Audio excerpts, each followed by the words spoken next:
Welcome back to the channel, folks. Thanks for being here. If you've not subscribed, please click that subscribe button and the notification bell.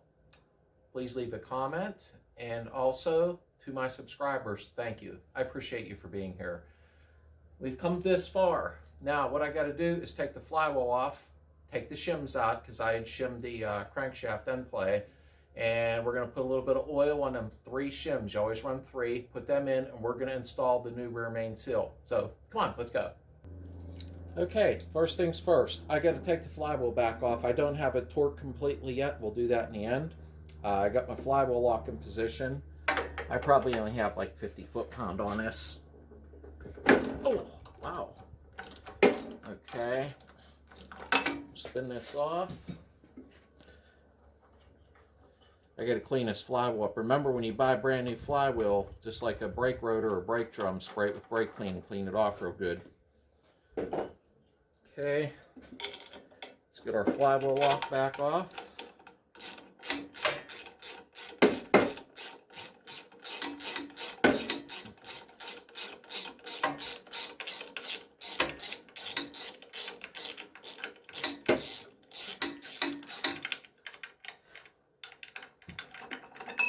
Okay, and let's get the flywheel off.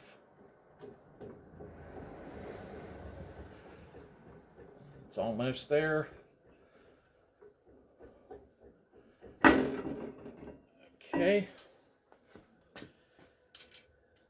there's a shim. There's a shim. Oh, I did get 3 out. I didn't notice.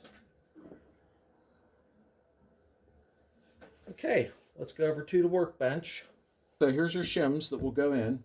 So what we're going to do is put some oil on them because them 3, they have to spin. You don't want no friction on them. So let's just oil them up. They don't have to be saturated, you know, but you want some oil on them so they're not sticking together. Okay. So we oiled them up real good. They're nice and slippery.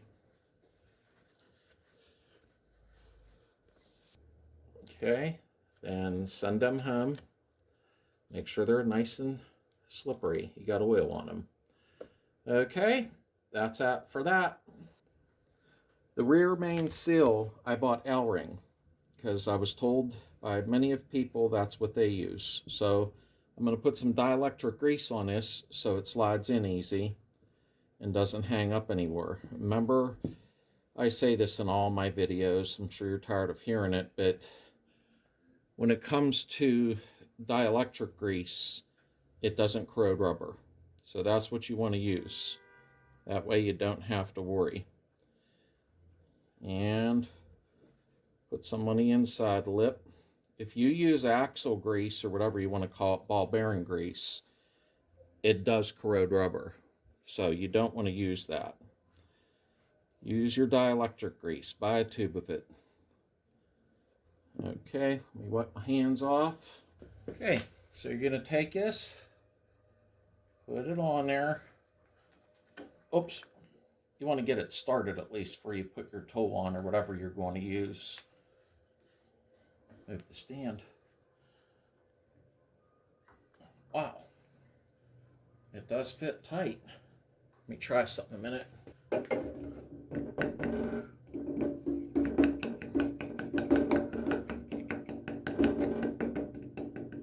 Okay. Now, you can buy this tool. It's not very expensive. It's actually a friend of mine's. Put this on her and it's going to push the seal in nice and even. Okay, so take your 36 millimeter. Slowly wind it in. It'll take it in nice and even. You just want to recess it back a little bit. Don't go putting it all the way through the wall. At least that's how I do them, so it's your choice what you do.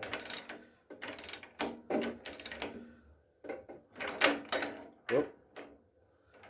Okay, should be in far enough.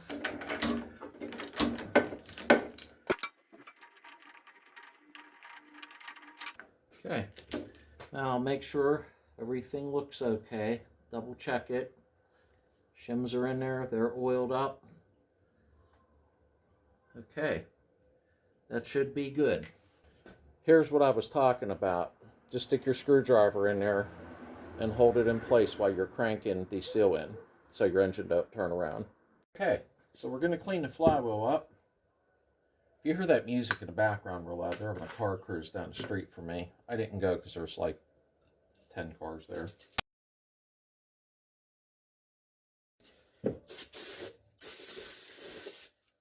Okay, let's wipe this off. And you want to get down in here because that O-ring's going to go in there. So I kind of run the rag around in there.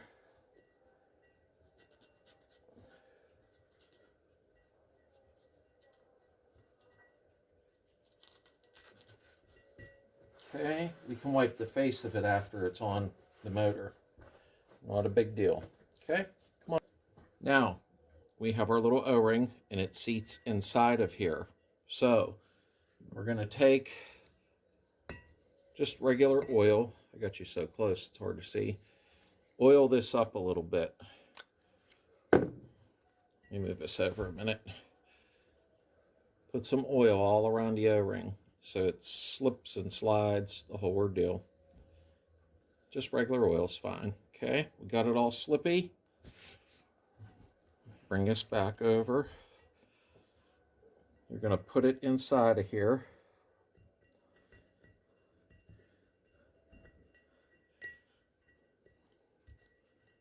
Just work your finger around. Make sure it's in there well. Make sure it's oiled up. Okay.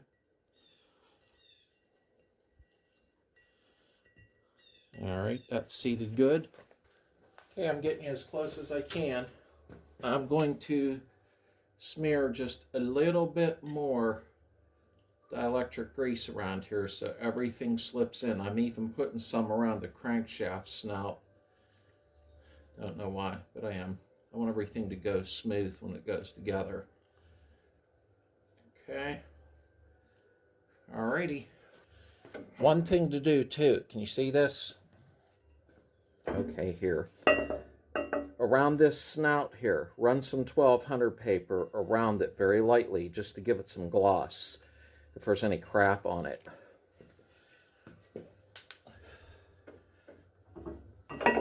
Okay, where's the dowel pins? Okay.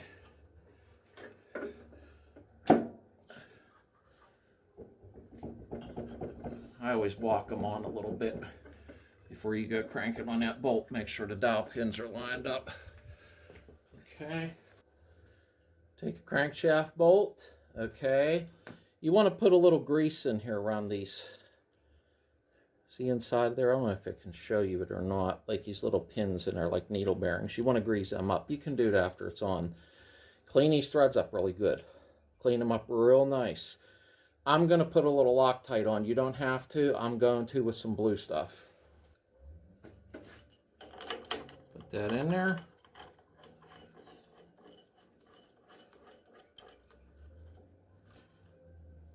Okay. I'm not going to put the flywheel lock on yet. I want to seat this in a little further.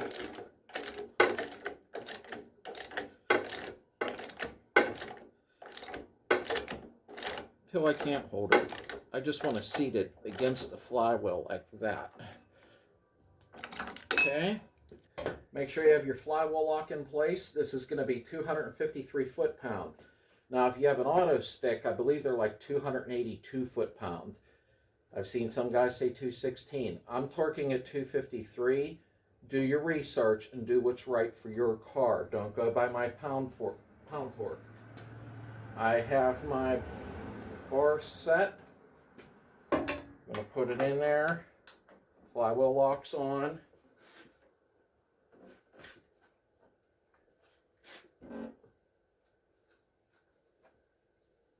Wow.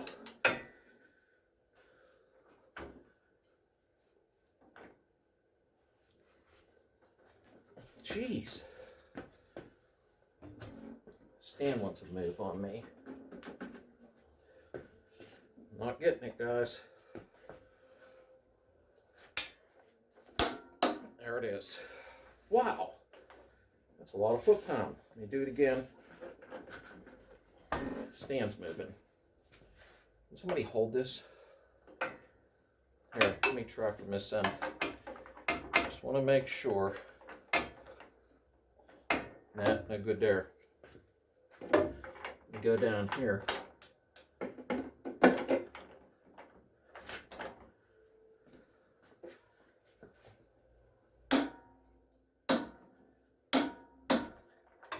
Okay. Once you have done that, make sure to take some brake clean and clean the face of this off real good with a nice clean microfiber cloth. Remove your flywheel lock and you're done. I figured I would show that while I was at it.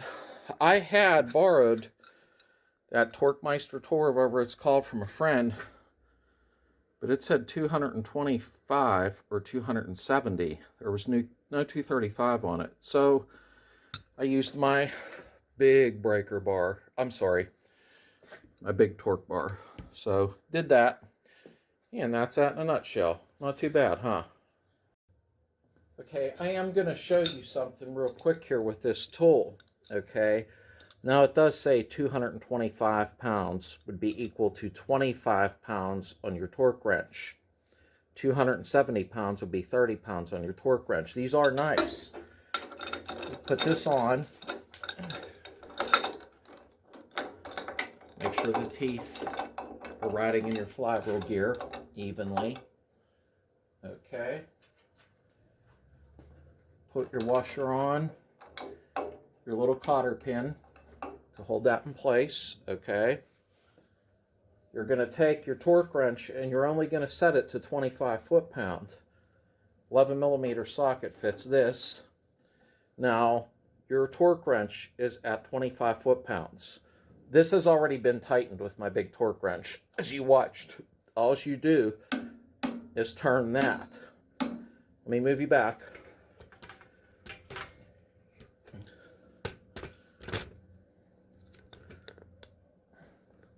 When you turn and push this down, it's going to turn the nut tight.